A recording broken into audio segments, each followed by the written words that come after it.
You are in tune to the Federation Sound. Max Glazer here on Red Bull Radio. Want to welcome my friend Yaadcore in the place. Yes, Max, give thanks for the forwarding, Yeah, man. Well, we've been talking about this for a while, and the stars and the moon and the sun have aligned. All right. And we've caught you in New York with a day off. True. Give thanks again, Yeah, man. So give thanks for that because, you're obviously based in Jamaica. For people who are already following the movement and for people who are not, we're going to get them familiar. Yeah. But, so you as a selector started this event, Dubwise, in Jamaica. Right. Along with Protege and my brother Jason Panton, same way. And so Dubwise in Jamaica was not a weekly or a monthly, kind of every when it felt right, or? All right. Well, it really started out as a weekly, because in Jamaica, Kingston Dub Club was the only spot for cultural roots. So I played there for 7 times out of the year. And for a DJ 7 times, that's nothing, isn't me? So there's 52 weeks in a year, so if you play 7 times, that's nothing, you understand? So we go we need a spot where me I play more regular and all the vibes and things. So we said Dubwise, and then that was weekly. But due to constraint in Jamaica with all the venue situation, and there's a thing called the Noise Abatement Act where we go through pressures and pain with. So we kind of get a fight with the venue thing, and we have to do it more haphazard and things. So I mean, it's interesting that you brought up the Noise Abatement Act, because I know that was something that has been a problem for Dub Club. It's been a problem for dance hall parties, and to me as an outsider, and I think to a lot of the people who listen, it's like, the number one business and export of Jamaica is reggae music, whether it's dancehall, whether it's culture. And so to really see that them not support it, the own government now, not only that they're not supporting it, but that they're actively fighting it. All right, see it there. So it just seems like it's got to be a frustrating thing to do, to really try to bring a high level musical event like that weekly, and to hit those kind of roadblocks. Like, what were your movements after you were having some troubles and it wasn't a weekly thing anymore? Well, we took it kind of international. The first Dubwise international scene was when I went on tour in Europe and Africa. That was the first international essence, and then my brethren start up Dubwise Miami, which is a weekly now every Wednesday, and we just have to do it less frequent, so we just did one the other day with King Jammies and David Radigan. That was epic, and that was the second time around, so we give them. I was going to get to that later in the conversation, but since you brought it up, so you brought something together. So one, that Dubwise has provided something that definitely was not readily available kind of in the scene in Kingston, and then also took and are taking that around the world to places where they're not necessarily getting that. But then on top of that, you did for the second time brought together King Jammies and David Rodigan in one place, which kind of just reminds me of Skateland days. It feels original vibes. What was the idea, and how did that come together for the first one that you did? Well, the first one, Radigan always come Jamaica in February, so Protege had that connection with Radigan, and Jamie same way, and as you said, the stars align, and we just make it happen, And the vibe from that was such that when this year came around, everyone was ready for round 2. Right, so Radigan was celebrating his 40th anniversary in reggae music this time around, and him also play with Jammies again. So we just kick it again for the second time, and it was a beautiful event, and we give thanks for the support and everything, I mean, and I think it's really wicked to see, because you also have, you've got a lot of the elders, but you definitely have a young crowd that'll come out to that, to Dubwise, especially in Jamaica. So to for those people to get kind of some of that essence and that history seems really important. Yeah, man, definitely. Cause we have to connect the root. We there have to preserve the old, and we there have to serve the new. So it's always good to bridge the gap with the legendary and expose the younger ones to the root of everything.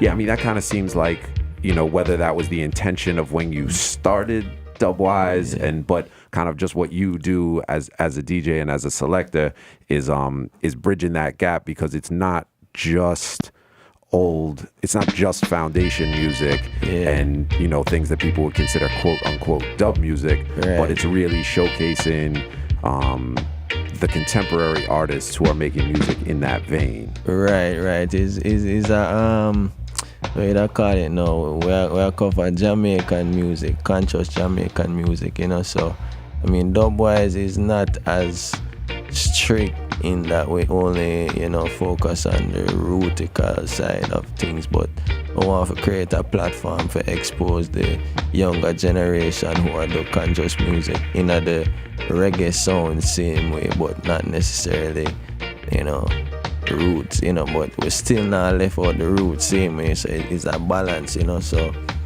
that's what Dubwise is, well, balance. That I mean, like I said, I've been to it, so I'm aware of that balance and kind of what you deliver, but I definitely want to share that with people, and the same way we're going to talk about it and let you explain some of it. We're going to touch on some of the tunes that are like cornerstone, important pieces of the musical selection that happens inside Dubwise. And I know for a long time you were on the road DJing with Protege. That's like a brother, like family, like you said, a founding part of the Dubwise movement. True.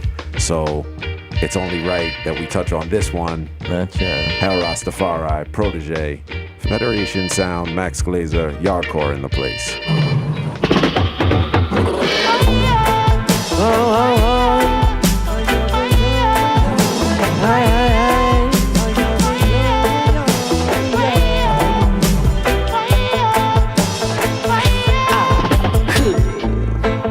Every morning I rise, peace to my mind when I hail Rastafari. Knowing his eyes are an eye, Jah be my guide, I reside with the Most High. Even in a drought I no cry, these are the times when I hail Rastafari. Knowing that Jah will provide for I said he give it and he take it away. Understanding nothing is belonging to me. Earth will provide you with the necessity. We say simplicity is what we use in these days.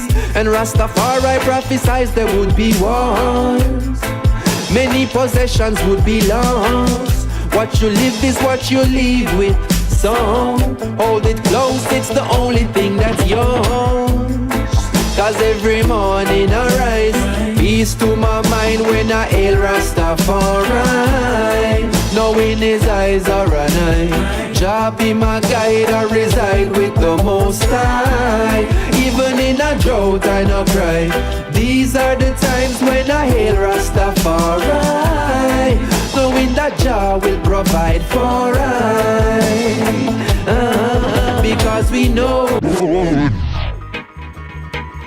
All right, so that's Hell Rastafari, Protege. Yeah. That's one of the Dubwise anthems, correct? Yeah, definitely. You can't come at Dubwise and hear that here, Rastafari, So when you say Protege started the event with you, would he come through and perform? So what's the combination of the elements there? Well, yeah, definitely him come through and perform, as well as being a part of the promotional team and behind the scenes decisions and directions of the event as well, and just the whole curation. I know he likes the behind the scenes work as well. He likes to sometimes we all need to do that, so yeah, man. So there's Dubwise in Jamaica, Dubwise Miami you mentioned. You have semi-regular Dubwise in New York as well. Yes, that Dubwise New York is a special one as well, so we give thanks to the New York people, the New York support every time,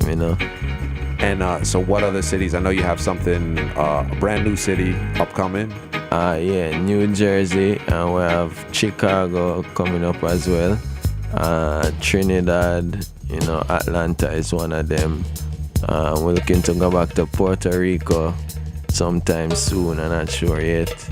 And you don't know, Ethiopia is soon as well. That's a must. That has to kind of be one of the things that all of this is building up towards. Right, and I'm not sure if that's going to be a dub-wise, but I definitely will be there, And which other dub-wise now? Dub-wise Jamaica as well. We'll look for do that in May. So yeah, you can look out for our next dub-wise Jamaica soon, And so then, outside of just the movement of Dubwise, which, like I said, we'll get back to and play some more of the anthems. I mean, the concept and the idea of that is really based around you as a selector playing 100%, I would say, conscious music. So whether it's roots, whether it's contemporary, right? And I first originally know you as just a selector, period, with no specialized things, and so. Like I want to let people know, people who are well familiar with you and what you do and the way that you do it, which is really unique and real special. The first time we linked was you came and played a set at a dance hall party, and this is going back years and years ago. True. And really mashed the place down. Right. Had who did you have on the mic with you? Brendan Cleve? I think so. Someone came through and held the mic in BNM. In BNM. Okay, I remember. And I think and it was just like it was. I wasn't familiar with you as a DJ at that point. Right. And Steve Wilson made the link and said, "Yo, Yaadcore's coming through." Boom, and mashed the place. So it was interesting because there was not a lot of people that came through as guests to that party and really kind of understood the New York dancehall vibe because it's different. It's just like a different angle on it. Right. So then from that point, what was the progression that led you to where you're at now? Well, it's just a spiritual journey, because as you say, I used to play the dancehall music that contain a lot of derogatory lyrics and lyrics not really of the Rastafari faith. So being more disciplined as a person, we just kind of refrain from, them kind of music that we know and mislead people, One of the major factors as well was that, I'm a big person on mixtapes, so when I'm home, I would always, my son would always be around when I'm working and things, so I'm never really comfortable with him consuming certain music while I was working, and so one day we just decide say we're not gonna really partake in that no more and just hold a more firm meditation and more disciplined journey. I mean, it's an interesting step and a change. I mean, definitely seems like a logical one from where you were at, because you were Rasta from long before that. Right. See there? Yeah, man. So it was also interesting to see, like a younger selector like yourself, full Rasta, and come and kind of touch on everything. Right. So it did seem like from me seeing it like a natural progression, but it had to be somewhat of like a starting over as a selector, as a DJ, to build to what you. Yeah, definitely. As I mentioned earlier, Kingston Dub Club was the only place to play, and I would play there like once a month from March. March was the first time, and then to December, so that's what, 9 or 10 months, so. But that at that phase, that's a hobby. It's not. You it's understand?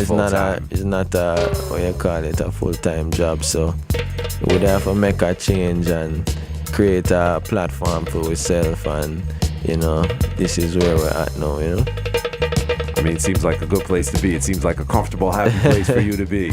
Yeah, we have to give thanks. It's been a long journey, as you say. Where I come from, dancehall, hip hop, to a conscious vibe where say, it's really hard to make them kind of move there. when you really check it. Now that I'm here, you know, it might seem easy, cause nobody don't know the struggles and, you know, the pain and, you know, all of the bad stuff that come with the journey that make someone successful and things. So, you know, we just give thanks, you know. Absolutely. Yeah. We're here on the Federation Sound talking to Yaadcore. We're going to touch down on another one of these Yaadcore dubwise anthems. I have a few of them lined up. So we're going to go again. It kind of like covers a pretty good spectrum of what you would call conscious music. This one is Errol Dunkley, Little Way Different.